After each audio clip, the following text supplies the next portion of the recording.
Okay, what we're going to look at is the graph of a quadratic equation and how to draw those graphs if you get given a quadratic function, how to quickly draw those. So on the screen you'll see the graph of a quadratic function. There are a few things that are interesting to look at with this graph. So I'm just adding my x and y labels. The first of those are the intercepts. So as you guys know, the x-intercepts are where the graph cuts the x-axis. We're also interested generally in the y-intercept, which is where it cuts the y-axis. We might also be interested in what we call the axes of symmetry.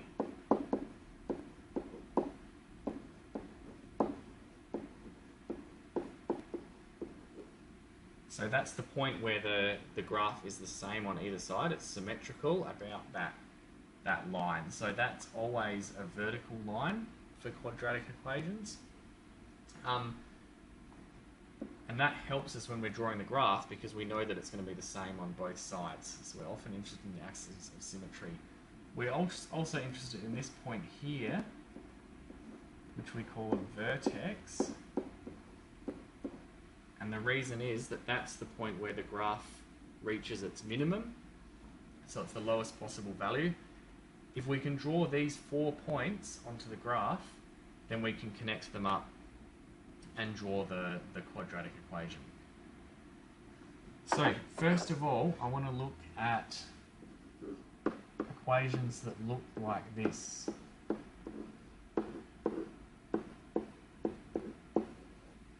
So these are quadratic functions that have been factorised because there are 2 factors being multiplied by each other. So x take alpha and x take beta. Now you guys should know from your investigation that we can get some information from this really quickly, namely that alpha and beta give you your x-intercepts.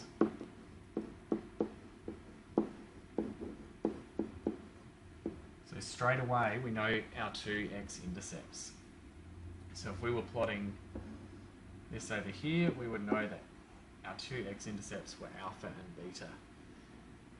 To get the rest of the information is a little bit more tricky, and that's what we're going to go through next. So let's do an example. We're going to say that y equals 2 times x plus 1 in brackets multiplied by x take 3. So here we know that we can get our x-intercepts from the equation. Because this is x plus 1, it's actually the same as subtracting negative 1. So we know that one of our x-intercepts is going to be negative 1. We know that the other one is going to be 3. That's like our beta. So our x-intercepts are negative 1 and 3. So we can pop those straight onto the graph.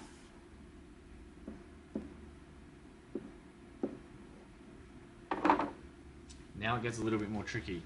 Let's start off by finding the axes of symmetry.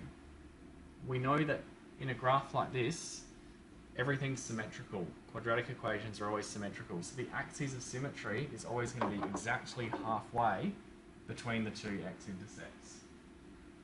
So if we look halfway, we'll find that's at 1. So we can draw the axes of symmetry straight on. We know then that the vertex has to be on the axes of symmetry. So we're going to go back to our original equation and we're going to say if x equals 1, what's my y value? To do that, we're just going to substitute x straight back into the equation.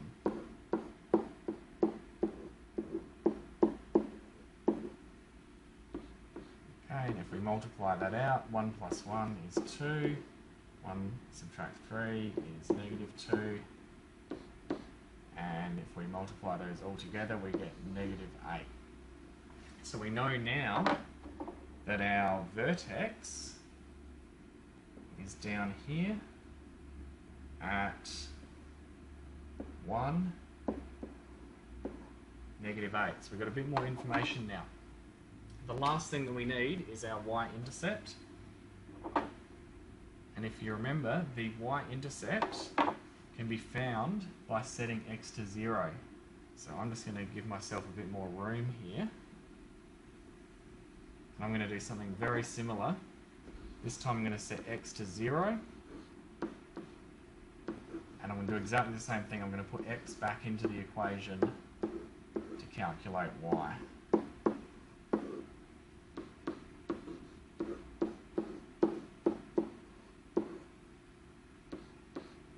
So this time 0 plus 1 gives me 1, 0 take 3, it's negative 3.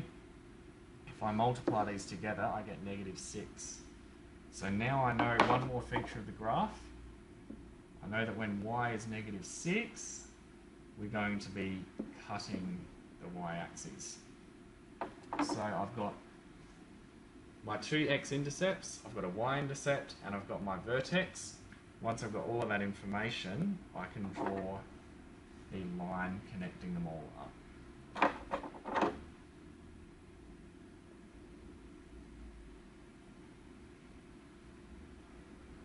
Okay, not perfect, but you get the idea. Okay, let's do another example. So this time I've got something similar but slightly different. So now I've got y equals negative 2x multiplied by x plus 2. Now this doesn't quite look like our factorised form. This bit on the right kind of looks like it, and so we can look at this and we can say, okay, one of the x-intercepts has got to be negative 2. If we look over here, we've just got an x by itself. We don't have x take or add a number. But we know that if we want this whole thing to be 0, then if x is 0, y has to be 0, because if we put 0 in next to the 2, that would make that whole side of the equation 0. So we know that one of the x-intercepts has to be 0. So straight away I can say my x-intercepts are 0 and negative 2. And I can draw those onto the graph. So we've got one over here at negative 2 and one at 0. The next step I'm going to do is find my axes of symmetry. Again, it's exactly halfway between the two. So in this case, it's going to be on this vertical line represented by x equals negative 1. So I know that my vertex has to be somewhere on that point. To get my vertex, I'm going to substitute x equals negative 1 back into my equation for y. So when x equals negative 1, y equals negative 2 times negative 1 times by negative 1 plus 2. So we've just got to be careful here with all our negatives. Negative 1 plus 2 is 1. Negative 2 times negative 1 is positive 2. So now I know that my vertex is going to be up here at y equals 2. Okay? So straight away I can see these 3 points, and I'm starting to think, okay, this graph's probably going to be inverted. And in fact, if we look at the original equation, we see that there's a negative sign at the front, and that tells us that the parabola is going to be upside down. Okay, so we've got our vertex, we've got our two x-intercepts. The last thing we need to find is our y-intercept, but it turns out in this case, we've already got our y-intercept. Because our x-intercept was through 0, this is also our y-intercept, because we already know that it's got to pass the y-axis at that point.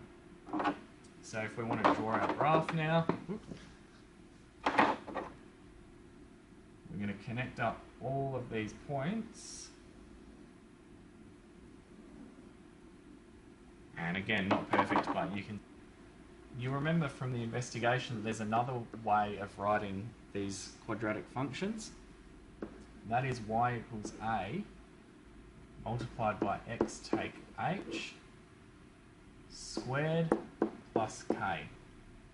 So in this particular form, it's even easier to plot than the one I've just shown you, because in this case we can actually get our vertex without having to do anything too complicated.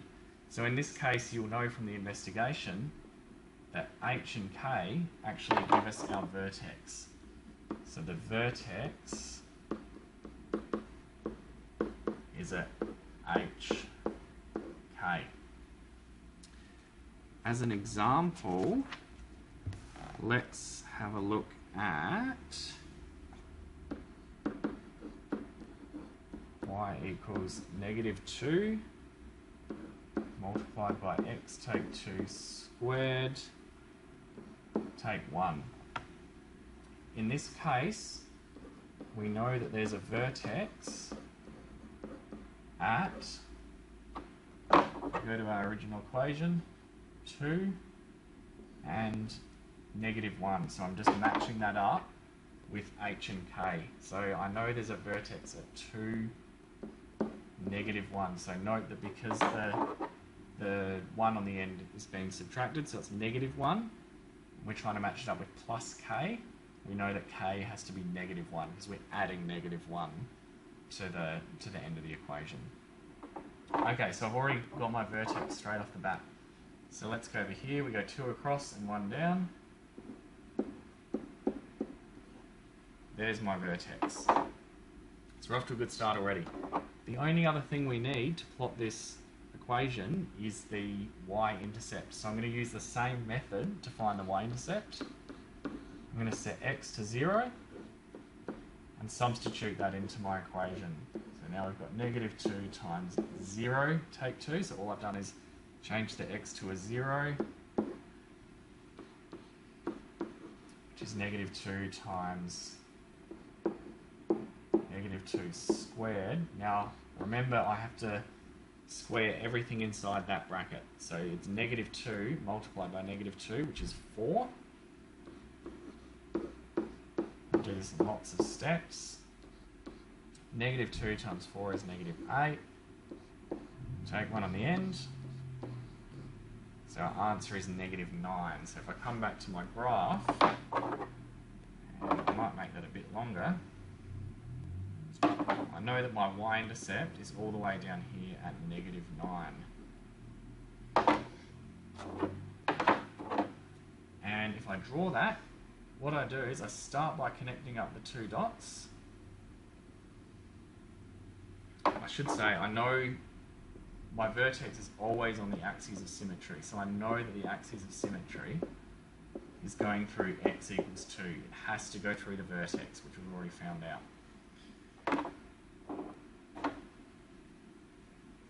I've drawn half the graph.